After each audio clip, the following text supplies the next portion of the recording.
रहमानिर्रहीम। अस्सलामु अलैकुम। 6.8 एक्सरसाइज के क्वेश्चन नंबर 5 के साथ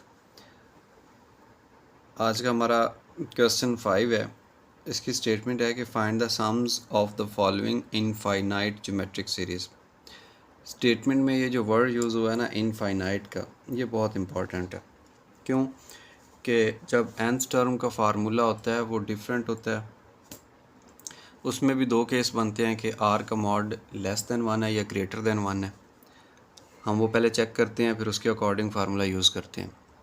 लेकिन जो इनफाइनाइट ज्योमेट्रिक सीरीज़ है उसका फार्मूला भी डिफरेंट है पहले दो से।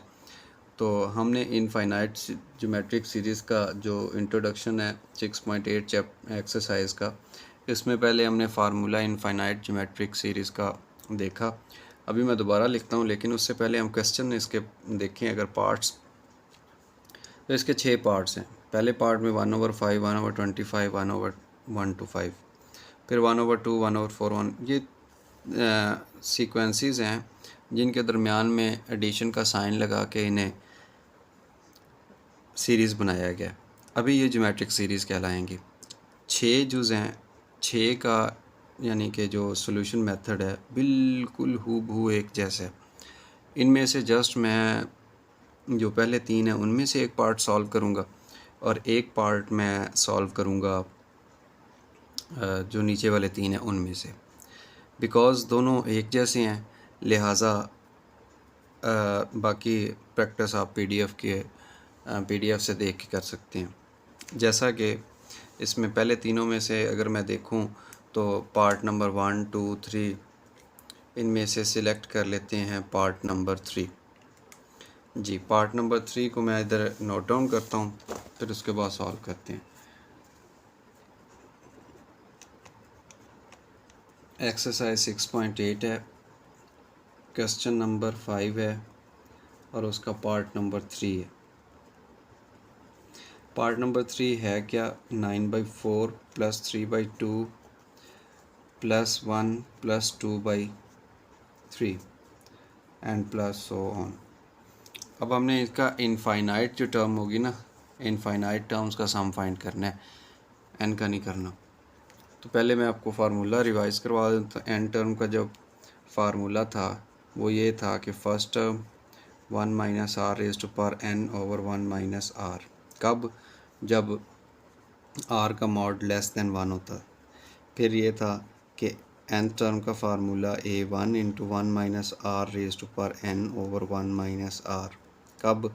जब r का जो मॉड है ये ग्रेटर दैन 1 था। एक तीसरा फार्मूला था इनफाइनाइट टर्म्स के लिए कि अगर ज्योमेट्रिक सीरीज़ की इनफाइनाइट टर्म हो तो उसका सम फाइंड करने के लिए आप पहली टर्म को ऊपर लिख दें और 1 - r नीचे कर दें। बस इसके लिए r की कोई कंडीशन नहीं है कि r लेस दैन 1 है या नहीं है।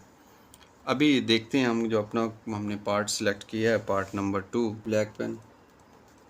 इसमें पहली टर्म देखें तो वो है 9/4। हमें फार्मूले में जो डिमांड है वो ये है कि r चाहिए और पहली टर्म चाहिए। हमने पहली टर्म तो लिख ली।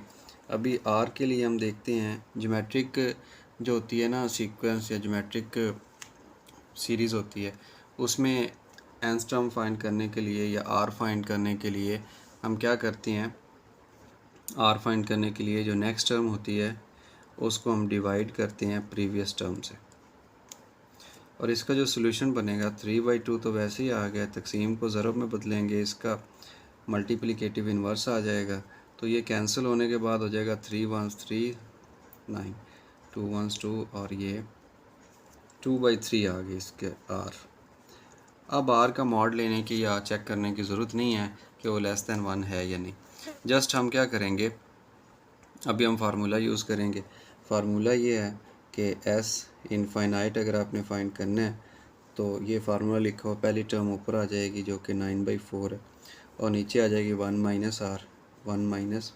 r। r निकला है 2/3।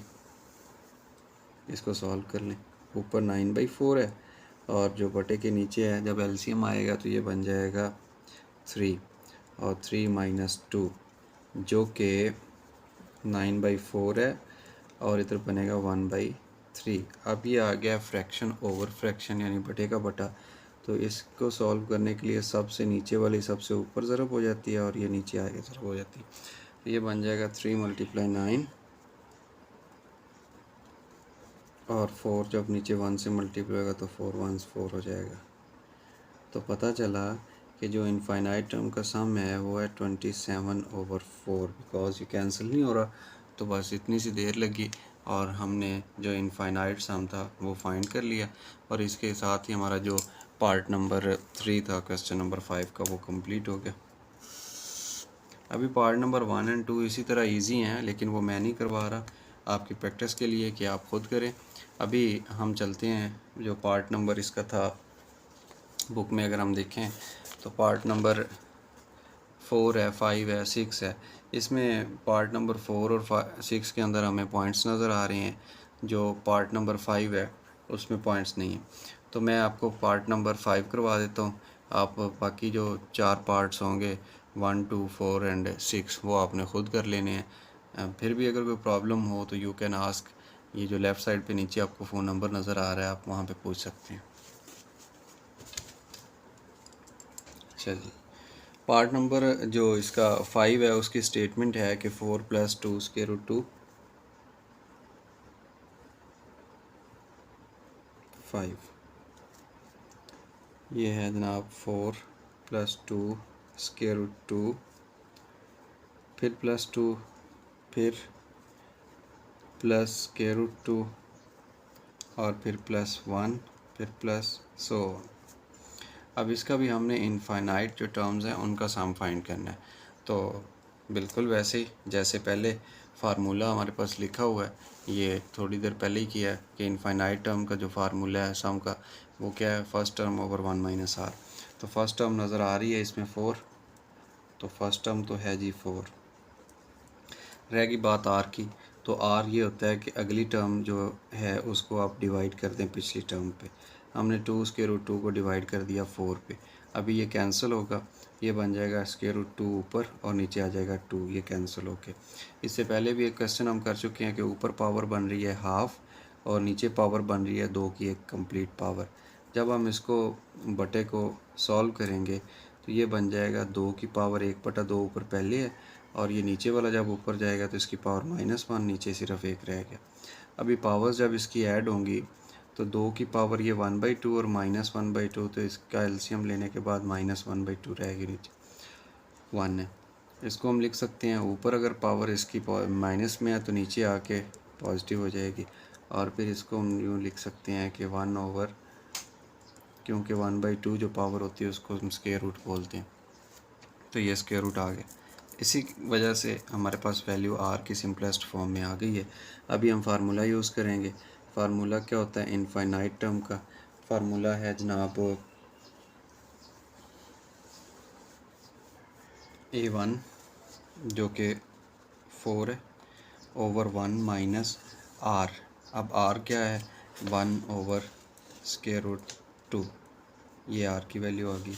हमने वैल्यूज़ पुट कर ली हैं, अब जस्ट हम इसको सॉल्व करेंगे। सॉल्व में क्या चीज़ है कि इसका नीचे वाले का एलसीएम ले लें, ऊपर तो 4 वैसे ही रहेगा अपनी जगह पे, और ये आ गया 1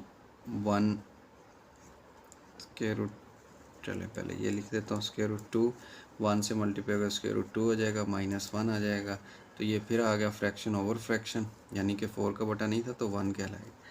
तो सबसे नीचे वाली सबसे ऊपर जाके जब 4 से मल्टीप्लाई होगा तो ये बन जाएगा 4 × √2, और जब ये नीचे आके 1 मल्टीप्लाई होगा इसके साथ तो ये बन जाएगी √2 - 1। अब ये एक कंसेप्ट था सर्ड्स वाला, हमने पढ़ा कि सर्ड्स को कैसे सॉल्व करते हैं, कि जिसके अंदर ये जज़र का निशान आता है सर्ड, उसको सॉल्व करने का मेथड ये था कि आप उस जिस तरह कॉम्प्लेक्स नंबर का कॉन्जुगेट लेते हैं और मल्टीप्लाई डिवाइड करते हैं, वैसे ही हम इसका कॉन्जुगेट ले लेंगे। कॉन्जुगेट सर्ड का क्या होता है, उधर तो हम पढ़ते हैं ना कि आयोटा का साइन चेंज कर दें तो बन जाता है कॉन्जुगेट, लेकिन सर्ड्स के केस में जो कनेक्ट कर रहा होता है दोनों को वैल्यूज़ को, उसका जस्ट निशान बदल दें, इसको बोलते हैं कॉन्जुगेट ऑफ सर्ड्स। ऊपर अगर हम देखें तो 4 मल्टीप्लाई हो रहा है किसके साथ, ये मल्टीप्लाई हो रहा है 4 √2 +1 के साथ, जबकि नीचे अगर हम देखें तो फार्मूला कंप्लीट हो रहा है first minus second into first plus second. ज़रब है तो इसको कह देंगे हम फर्स्ट का स्क्वायर माइनस सेकंड का स्क्वायर। तो ये बन गया जनाब ए इनफाइनाइट जो है सम, सॉरी ए नहीं आता इधर, एस एन आता है, पता नहीं एस इनफाइनाइट आता है। तो जो एस इनफाइनाइट हम फाइंड कर रहे हैं वो आ गया हमारे पास जनाब, ऊपर वाली वैल्यू तो वैसे ही लिख देंगे और नीचे अच्छा मल्टीप्लिकेशन हो रही है, पहले हम इसको मल्टीप्लाई कर देते हैं ऐसे ऐसे इसके साथ। तो ये 4 है, जब स्क्वायर रूट टू के साथ मल्टीप्लाई होगा तो इसका स्क्वायर बन जाएगा, फिर 4 मल्टीप्लाई होगा स्क्वायर रूट टू 1 के साथ तो एज इट इज़ आ गया, ये कैंसिल हुआ तो 2 आ गया, माइनस 1 का स्क्वायर 1 ही आ गया। तो अभी हमें वैल्यू मिल गई हैं, ये स्क्वायर रूट स्क्वायर से कैंसिल, तो 4 2 8 प्लस 4 स्क्वायर रूट 2 और नीचे है 2 माइनस 1 जो कि 1 ही होगा। अभी इसमें से फिर मज़ीद अगर सिंप्लीफाई करें तो कॉमन क्या आ रहा है, 4 को मल्टीपल मौजूद है तो 4 कॉमन आ रहा है, 4 2 8 एंड स्क्वायर रूट 2 ओवर 1 लिखें या ना लिखें तो जवाब आ गया 4 इंटू 2 प्लस स्क्वायर रूट 2। लें जी, ये हमारा जवाब है। हमने पार्ट नंबर 5 का जो इनफाइनाइट सम था वो भी फाइंड कर लिया और इसी के साथ ही हमारा क्वेश्चन नंबर 5 जो मैंने आपको 2 करवा दिए हैं, टेक्निक आपको समझ आ गई है, अब बाकी आप ट्राई कीजिए, हो जाएंगे।